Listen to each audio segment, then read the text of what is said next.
Hey, it's Robin Nolan, and in this video I want to show you 7 E7 voicings, 7 E7 chords, which you can use in both your rhythm playing when you're playing Gypsy Jazz or in your solos, okay? We're going to start down the bottom of the neck and work our way all the way to the top.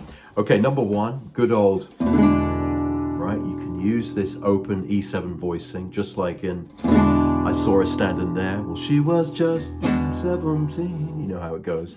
So you can just use this chord, open E, B, open D, G sharp, D with the pinky. And you can actually add the G on the top as well, which then makes it an E7 with the sharp 9, okay? So open E, 2nd fret on the A, open D, 1st fret on the G, 3rd fret on the B string, and 3rd fret on the top E string. That gives you this,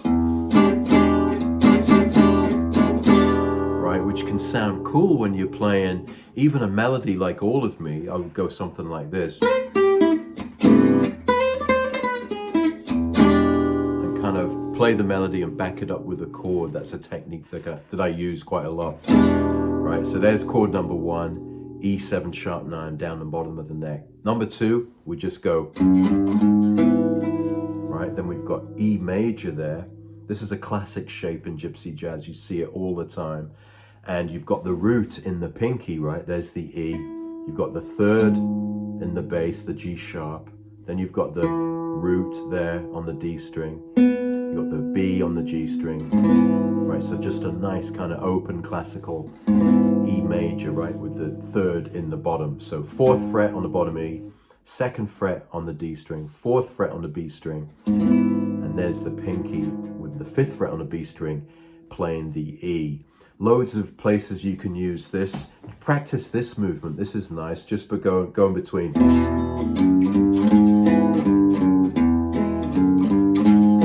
Right, so you can play E, and then you can do that kind of walking bass line. Do, do, do. Then play chord number 2. So boom, boom, boom, boom, boom, boom. Right? And I would use this in something like, for example, this Django tune called Troublant Bolero, the bridge, which is an E, right? And the bridge goes to A minor. And so it comes down to back to E. And then it goes to A minor. So it's a good little leading chord to A minor, especially when you use that bass line. Do, do, do, do, right? Okay, so there's chord number 2. Right, which we use as E7, even though it's just E major. Chord number 3, you might have seen this one. This was the chord that my dad showed me. This is the chord he always used on Sweet Georgia Brown. So that kind of E7, right? You're just on the 7th fret here. I'm playing it with the B there. So 7th fret on the B, 6th fret on the D string, pinky there on the 7th fret on the G, and 1st finger on the E. Right, this is the classic E7 shape. And this is useful, especially when you're kind of doing a walking bass type thing. So sometimes you play this style in Gypsy Jazz where you accompany kind of like, right, and you can kind of use that. Or you can just keep it if you just want to play like kind of kind of rhythm. It works well. You also can use just the 3 notes there, so the B, G sharp, and D. That's also, you're going to use that a lot. You see it a lot in Gypsy Jazz for the E7, okay? So there's number 3. So 1, 1, 2, 3. Number 4 is cool because we've got the 7th in the bass, right? So there's the D in the bass, 10th fret on the E string. Then we've just got these 3 notes,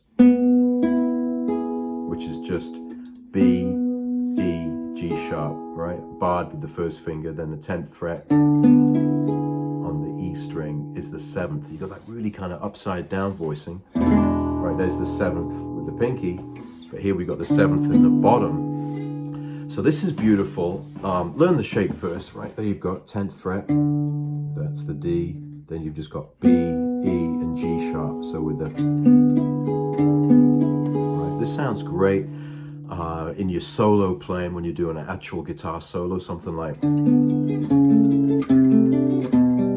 these kind of moves, which is just E7 to A major, D7 to G major, right? So this is a really nice kind of voicing, which sounds cool in your solo playing, okay? So the next one we've got is this one, and it goes like this. You might have heard this. This is a really crunchy, big band sounding E7. And let's learn the shape first. So we've got the 11th fret on the A string, then the 12th fret on the D string, then the 11th on the G string, and then the 12th on the B string. And then we also bar the 12th fret on the E string, so you get that full. Right? And this sounds great when you're kind of doing this kind of thing. Or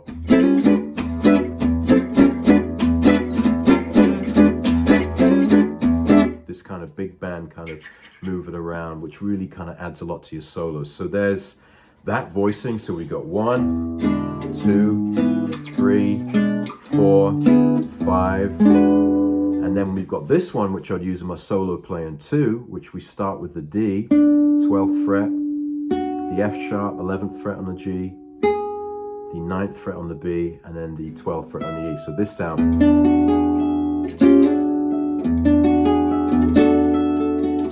Right, so this is the 7th, the 9th, the 3rd, and the tonic.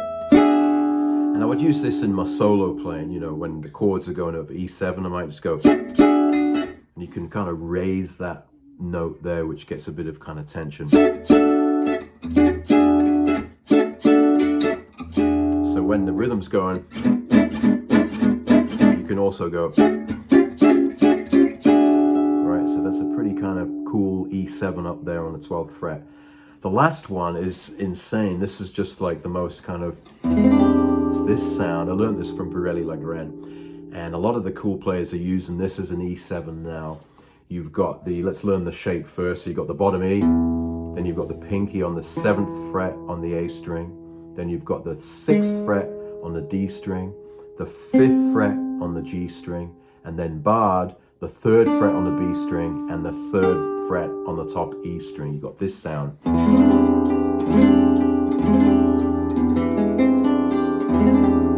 So this is a really kind of spacey, kind of modern sounding E7 tension chord. So you've got the root, you've got the 3rd, you've got the raised 5th there, the C natural, the 7th, and then the sharp 9 again there, right, in the G. So it's kind of like a E7 with a raised 5th, sharp 9. Kind of a mouthful, but it sounds beautiful. And I would use this even on a song like Minor Swing, where I'm coming to the end of the sequence.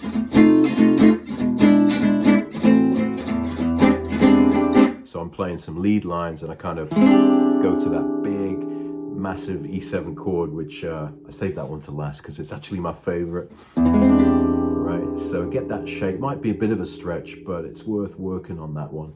Okay, so let's just recap. We've got 7 E7 chords, which you can use in your rhythm or in your solos. And even if you just learn one in this session, that'd be great.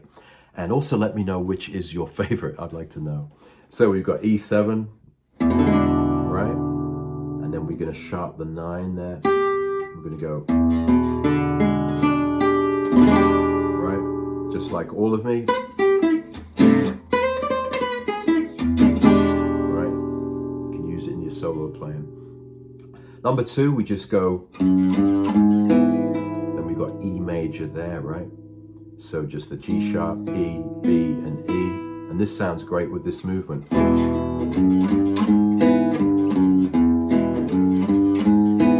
Right, then we slide up to the 7th fret. We've got this classic shape, the 3 frets there, B, G sharp, and D. Or we can play it the more traditional way, E7 there. Useful when you're going, right, with a little bit of walking bass. Then we've got the next shape, which is the 7th in the bass. Right, this is a great shape. If you don't know that one, this is a really cool one to learn.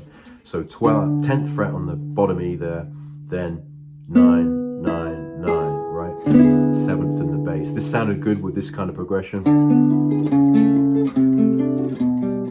solo playing.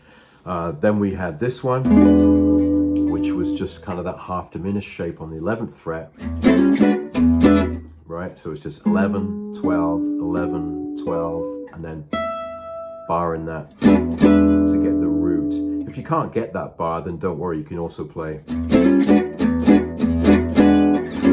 Okay, then we have this one, also sounds good in your solos, so 12, 11, 9, 12. That's got a 7th, a 9th, the 3rd, and the root. And then last but not least, we have this beauty down here. Right, so we had the E, G sharp, C, D, and G. And this sounds great anywhere where you can use E7. So there you go, there's 7 E7s that I think you'll find really useful. Let me know which is your favorite. If you'd like more help with this music, check out the links below the video. We've got gypsyjazzcrashcourse.com, where you can get a free 10-minute Gypsy Jazz Crash Course to help you get started with this music. Check out my book, gypsyjazzbook.com. It's awesome. It will also get you up and running with Gypsy Jazz. And if you're ready to join the club, get some personal coaching, and join an awesome community, then go to gypsyjazzclub.com, okay? That's it. Stay inspired. Leave me a comment. Send the love. See you soon.